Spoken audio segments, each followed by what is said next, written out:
Ustadzah memberi salam. Berjumpa lagi dengan Ustadzah Leli. Teman-teman, hari ini hari Kamis tanggal 11 bulan Maret tahun 2021 yang bertepatan dengan tanggal 27 Rajab tahun 1442 Hijriah. Ya teman-teman, tidak seperti biasanya, hari ini pembelajaran daring kita libur ya teman-teman. Ya, kenapa libur? Ya karena hari ini seluruh umat Islam sedang memperingati Isra Mi'raj. Ada yang tahu apa sih itu Isra Mi'raj? Ya, lebih jelasnya Isra Mi'raj akan Ustadzah tayangkan lewat video. Ya, selamat menyaksikan teman-teman. Kisah Nabi Muhammad Sallallahu Alaihi Wasallam. Peristiwa Isra Mi'raj yang menakjubkan. Peristiwa Isra Mi'raj disebutkan dalam Al-Quran, Surat Al-Isra ayat 1. Arti kata Isra adalah perjalanan Nabi Muhammad SAW dari Masjidil Haram ke Masjidil Aqsa. Sedangkan arti dari Mi'raj yaitu kelanjutan dari perjalanan Nabi untuk naik ke Sidratul Muntaha, langit yang tertinggi. Tatkala Nabi Muhammad SAW sedang berada di suatu tempat bernama Al-Hijr, beliau didatangi oleh malaikat Jibril. Jibril hendak mengajak Nabi ke sumur Zam-Zam yang terletak tidak jauh dari Ka'bah. Ketika Nabi membuka mata, beliau melihat ada seekor hewan menyerupai kuda, lengkap dengan pelana dan tali kekangnya. Hewan bernama buruk tersebut terakhir ditunggangi Nabi Isa sekitar 500 tahun yang lalu. Kecepatan buruk sejauh kedua mata memandang. Nabi Muhammad duduk di punggung buruk, melewati Masjidil Haram menuju Masjidil Aqsa di Palestina.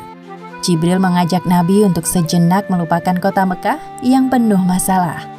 Perjalanan pada malam hari inilah yang disebut peristiwa Isra. Buruk melesat dengan kecepatan tinggi. Sesampainya di Masjidil Aqsa, Nabi menambatkan buruk di sebuah besi dan berjalan memasuki masjid. Lalu beliau sholat 2 rakaat. Selepas sholat, malaikat Jibril membawa 2 buah minuman ke hadapan Nabi Muhammad. Gelas pertama berisi khamr dan satunya berisi susu. Ternyata Nabi Muhammad mengambil gelas yang berisi susu. Wahai Muhammad, engkau telah memilih sesuai fitrah. Setelah itu malaikat Jibril mengajak Nabi Muhammad naik ke langit. Inilah yang disebut peristiwa Mi'raj. Hanya sekejap, Jibril dan Nabi Muhammad telah tiba di depan pintu langit pertama atau disebut juga langit dunia. Wahai penjaga pintu langit, bukalah pintunya. Siapakah engkau? Aku Jibril. Siapa yang bersamamu? Muhammad. Malaikat penjaga pintu langit segera membukakan pintu. Jibril dan Nabi Muhammad memasuki langit yang pertama. Mereka berjalan melewati seorang laki-laki dengan ruh-ruh manusia di samping kanan kirinya. Siapakah laki-laki itu, wahai Jibril?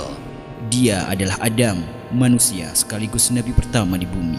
Ucapkan salam kepadanya. Selanjutnya, Jibril mengajak Nabi Muhammad untuk naik ke langit kedua. Jibril kembali meminta izin kepada malaikat penjaga pintu langit. Di langit kedua ini, Nabi Muhammad bertemu dengan Nabi Yahya dan Nabi Isa.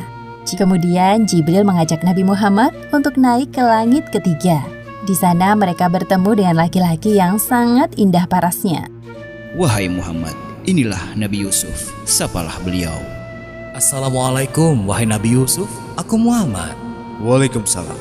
Ya, aku telah mengenalmu, wahai Nabi Muhammad. Lalu mereka naik ke langit keempat dan bertemu dengan Nabi Idris. Ternyata Nabi Idris telah mendengar tentang Nabi Muhammad dan mendoakan kebaikan untuk beliau. Selanjutnya, Jibril dan Nabi Muhammad melanjutkan perjalanan menuju langit kelima. Di sana Nabi Muhammad melihat Nabi Harun dan menyapanya. Ketika sampai di langit keenam, Nabi Muhammad melihat sosok Nabi Musa. Nabi Musa membalas salam dan mengakui kenabian beliau. Setelah berpamitan dengan Nabi Musa, Jibril mengajak Nabi Muhammad untuk naik ke langit ketujuh. Di sana mereka bertemu dengan Nabi Ibrahim. Di langit ketujuh inilah Nabi Muhammad diperlihatkan surga. Beliau masuk ke dalamnya dan tidak berhenti untuk bertasbih memuji kebesaran Allah Subhanahu wa Ta'ala. Wahai Rasulullah, sebentar lagi engkau akan bertemu dengan Sang Penciptamu. Namun aku tidak bisa mengantarmu. Sebagaimana yang disebutkan dalam Al-Quran surat An-Najm ayat 13, tiba-tiba Nabi Muhammad dinaikkan lagi menuju Allah Subhanahu wa Ta'ala. Tubuhnya mendekat kepadanya dalam jarak yang tidak jauh. Namun Nabi Muhammad tidak dapat melihat Allah Subhanahu wa Ta'ala secara langsung. Beliau melihat Allah Subhanahu wa Ta'ala dengan hatinya. Pada saat itulah Allah Subhanahu wa Ta'ala mewajibkan hambanya untuk sholat 5 sehari semalam. Perintah sholat 5 waktu nilai pahalanya sama seperti 50 waktu dalam sehari semalam. Allah Subhanahu wa Ta'ala sangat menyukai ibadah sholat karena membuat umatnya terus ingat kepadanya. Teman-teman, demikian tadi video tentang peristiwa Isra dan Mi'raj.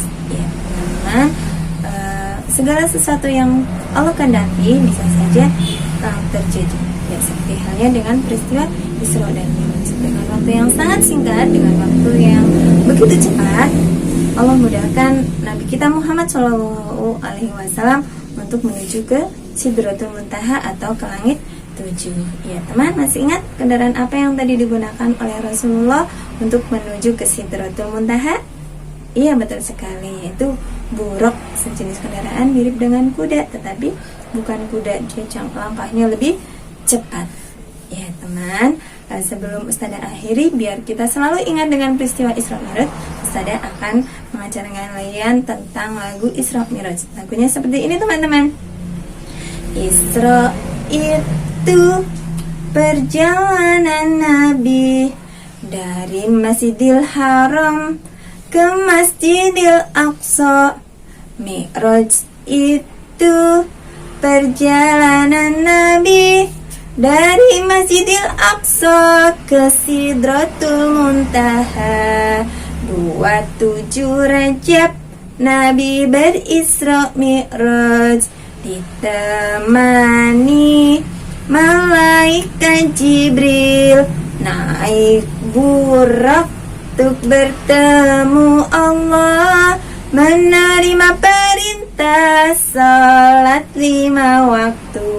Ya, teman-teman, salah satu oleh-oleh Nabi Muhammad menuju ke Sidratul Muntaha yaitu perintah untuk selalu menjalankan salat 5 waktu. Ya, mudah-mudahan dengan video tadi keimanan kita semakin bertambah dan semangat kita untuk melakukan salat 5 waktu tepat waktu selalu meningkat. Ya, teman, dari Ustazah Leli cukup sekian. Mohon maaf bila ada kekurangan. Assalamualaikum warahmatullahi wabarakatuh.